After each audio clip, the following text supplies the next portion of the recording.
Recombinant DNA technology में third part हमारा आता है व्हीकल डीएनए और वेक्टर डीएनए। देखिए हमारा जो मेन टॉपिक था वो था tools of recombinant DNA technology. इसमें व्हीकल डीएनए क्या होते हैं, वेक्टर डीएनए क्या होते हैं, इनका मेन पर्पज़ क्या होता है वो इसमें डिस्कस करेंगे। हमारे पास देखिए हम लास्ट प्रोसेस जो लास्ट वीडियो में हमने की है वो जेल इलेक्ट्रोफोरेसिस है, जिसमें हमने डीएनए को कट किया था। जो सेगमेंट डीएनए के थे उसको साइज के बेस पे हमने सेपरेट कर लिया। अब हमारा अगला फंक्शन क्या आता है कि सेपरेशन करने के बाद उस डीएनए को हम टारगेट सेल तक पहुंचा दें जिसमें हमें इंसर्ट करना है और उससे हमें फिर प्रोडक्ट गेन करना है। टारगेट सेल तक पहुंचाने के लिए हमारे पास दो मेथड होते हैं, तो डायरेक्ट ट्रांसफर कर दें या फिर indirect means with the help of vector. Vector just like a carrier जो कैरी करता है, डीएनए को ट्रांसफर करने का काम करता है। तो यहाँ पे हम डायरेक्ट मेथड से करते हैं, उसकी काफ़ी लिमिटेशन आती है। जो हमारा डीएनए वो डैमेज हो सकता है, वो ट्रांसफ़र नहीं हो सकता है, ना हो, और उसमें जो चांसेस है सक्सेस के वो बहुत कम होते हैं। इसलिए हम वेक्टर डीएनए का यूज़ करते हैं, वेक्टर का यूज़ करते हैं। वेक्टर क्या होते हैं? जो हमारे डिजायरेबल डीएनए को होस्ट सेल तक कैरी करते हैं, ट्रांसफ़र करते हैं, उसे वेक्टर डीएनए कहते हैं। जैसे क्या स्टडी किया था हमने 11th क्लास में या लोअर क्लासेस में, ये देखा है कि प्लाज्मोडियम जो वायरस प्रोटोजोआ है, प्लाज्मोडियम प्रोटोजोआ जो मलेरिया कोज करता है, उसको होस्ट में ट्रांसफर किया जाता है। और करता कौन है? मॉस्किटो। मॉस्किटो उसको होस्ट में ट्रांसफर करता है। तो यहां पे मॉस्किटो ने क्या काम किया? एक वेक्टर का काम किया कि प्लाज्मोडियम को एक इन्फेक्टेड पर्सन से हेल्दी पर्सन में ट्रांसफर कर दिया। वैसे ही हम जो वेक्टर यूज करेंगे उनका भी काम यही होगा कि हमारे डीएनए को, जो डिजायरेबल डीएनए है, उसको उसके टारगेट सेल तक पहुंचाना। अच्छा, इसमें देख लें एक बार कि वैसे तो कॉमनली दो ही होते हैं जो यूज करते हैं, प्लाज्मिड और बैक्टीरियोफेज, ये डिस्कस करेंगे।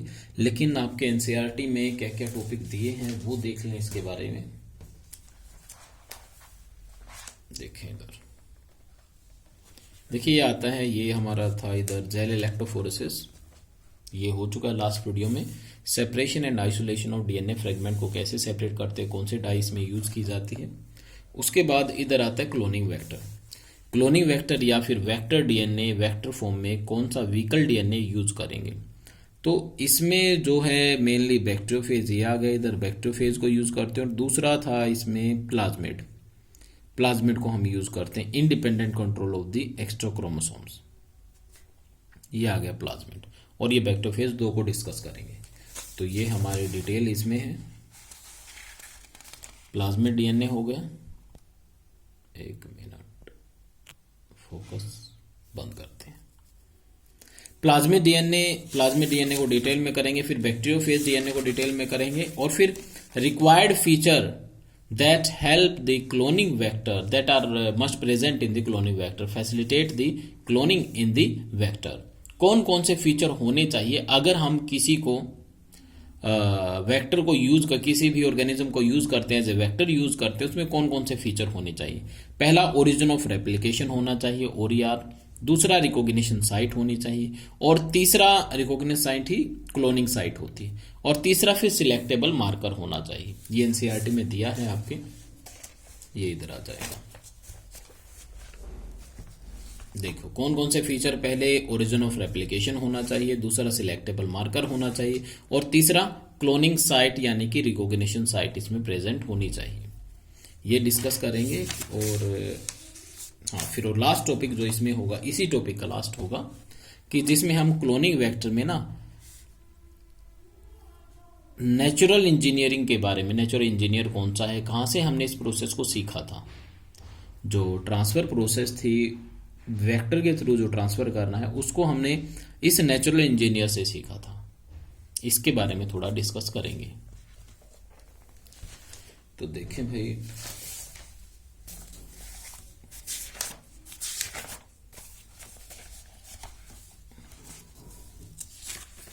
पेज कहां पर गया।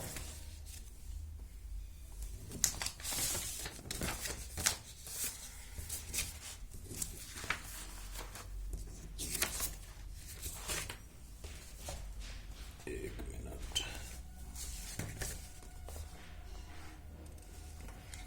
चलो इसमें कर लेते हैं।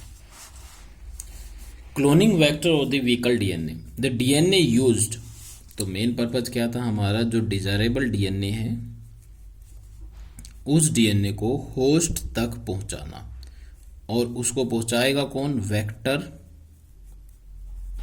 Then the DNA which is used as a carrier for transferring the fragment of origin DNA, जो ओरिजिन डीएनए को होस्ट तक पहुंचाने का काम करता है, that is called the vector DNA. It is also called cloning vector. इसमें पहले तो आपकी डेफिनेशन ऐसे पॉइंट बना लेना, पहले डेफिनेशन आएगी, वो मैं भूल गया आपकी बार पॉइंट बनाना, फिर सेकंड नेम ऑल्सो कॉल्ड, इसका सेकंड नेम क्या है, ये क्लोनिंग वेक्टर या जीन कैरियर की फॉर्म में यूज किए जाएंगे। Desired gene is introduce into the vector, उसके लिए हमें क्या करना पड़ेगा, उस डिजायरेबल डीएनए को, जीन को पहले वेक्टर के अंदर इंट्रोड्यूस करना पड़ेगा, और जब वेक्टर का डीएनए और डिजायरेबल डीएनए दोनों मिलते हैं तो बनता है आर डीएनए, रिकम्बिनेंट डीएनए, ये बनाना पड़ेगा पहले। Then the vector carrying the rDNA, vector rDNA को कैरी करेगा, और उसके बाद वेक्टर खुद डिवाइड होगा, और डिवाइड होने के बाद जैसे वेक्टर डिवाइड होगा वेक्टर के नंबर इंक्रीज होंगे, साथ साथ हमारा जो आरडीएनए है उसके नंबर भी इंक्रीज होंगे।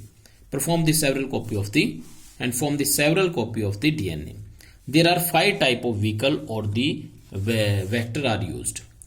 प्लाज्मिड डीएनए यूज कर सकते हैं, ये प्लाज्मिड डीएनए क्या होता है, बैक्टीरियोफेज को यूज कर सकते हैं, आर्टिफिशियल डीएनए को यूज कर सकते हैं, ट्रांसपोजोन्स जिसको जंपिंग जीन्स कहते हैं, नाम याद रखना, जंपिंग जीन्स किसका नाम है, ट्रांसपोजोन्स का नाम है, और डीएनए फ्रॉम दी प्लांट और दी एनिमल वायरस से डीएनए को भी हम वेक्टर की फॉर्म में यूज कर सकते हैं। लेकिन सिलेबस में जो आपके हैं एनसीईआरटी में है वो प्लाज्मिड डीएनए और बैक्टीरियोफेज डीएनए दो ही उसमें दिए गए हैं। चलो करते हैं प्लाज्मिड डीएनए को। प्लाज्मिड डीएनए को फर्स्ट टाइम विलियम से और जोसेफ लेजरबर्ग ने 1952 में डिस्कवर किया था, और किससे किया था, बैक्टीरियल सेल से। पहले तो ये देख लें प्लाज्मिड डीएनए होता क्या है। एक बैक्टीरियल सेल में, ये बैक्टीरियल सेल हुई, एक बैक्टीरियल सेल में 2 टाइप का क्रोमोसोम्स, तो खैर नहीं कह सकते उसको क्रोमोसोम्स होता है, डीएनए होता है। एक उसका होता है मेन डीएनए जो बैक्टीरिया की फंक्शन को कंट्रोल करता है, बैक्टीरिया के ट्रांसमिशन को कंट्रोल करता है, मींस करैक्टर को, और एक उसके साथ साथ ना एक एक्स्ट्रा डीएनए भी प्रेजेंट होता है बैक्टीरियल सेल में जो स्पेशल एक्टिविटी को कंट्रोल करता है, और ये डीएनए जो प्रेजेंट है ये होगा plasmid. Extra DNA, extra chromosomal DNA, ये डबल सर्कुलर होता है, डबल स्टैंडर्ड होता है, ऐसे डबल स्टैंडर्ड और प्लस सर्कुलर होता है। एक्स्ट्रा होता है कि मेन तो डीएनए ये हो गया बैक्टीरिया का, ये एक्स्ट्रा होता है, मेन से जो एक्स्ट्रा होगा ये होगा प्लाज्मिड। देखें आप,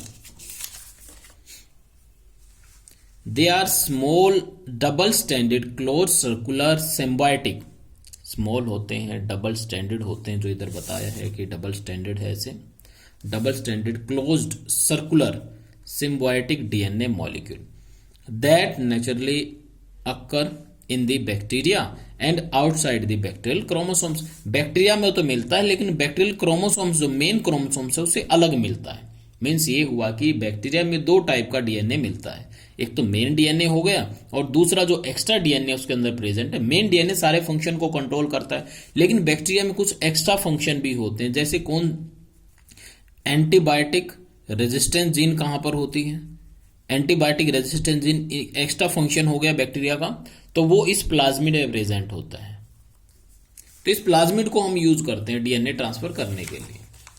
it is also called extra chromosomal DNA that contain the extra chromosomal genome. A bacterial cell may have 1 or many copy of such type of the plasmid, एक या एक से ज्यादा कॉपी भी हो सकती है। They are inherited from the parent bacterial cell, और मिलती कहां से, जब ये मिलता भी पेरेंट बैक्टीरियल सेल से, जैसे हमें रिप्रोडक्शन में सारे करैक्टर मिलते हैं, हमें पेरेंट से मिलते हैं, वैसे ही बैक्टीरिया में भी ये करैक्टर जो प्लाज्मिड वगैरह वो ट्रांसफर किए जाते हैं from one parent to the another, and have the capability to self replication. ये मस्ट इंपॉर्टेंट है, इसकी वजह से ही हम इसको वेक्टर के फॉर्म में यूज करते हैं। अपने आप को रेप्लिकेट कर सकता है, सेल्फ रेप्लिकेशन है। रेप्लिकेशन के लिए मेन डीएनए पे डिपेंड नहीं करता, ये अपना खुद का रेप्लिकेशन कर लेता है, self replication in the cytoplasm of bacterial cell. और सबसे इंपॉर्टेंट बैक्टीरिया याद रखना जो प्लाज्मिड है, PBr 322 cloning plasmid. It is also called the work house for the gene cloning. Maximum इसी को हम यूज करते हैं जीन क्लोनिंग में। और फर्स्ट आर्टिफिशियल डीएनए कब बनाया, ये क्लोनिंग वेक्टर बनाया गया था 1977 में।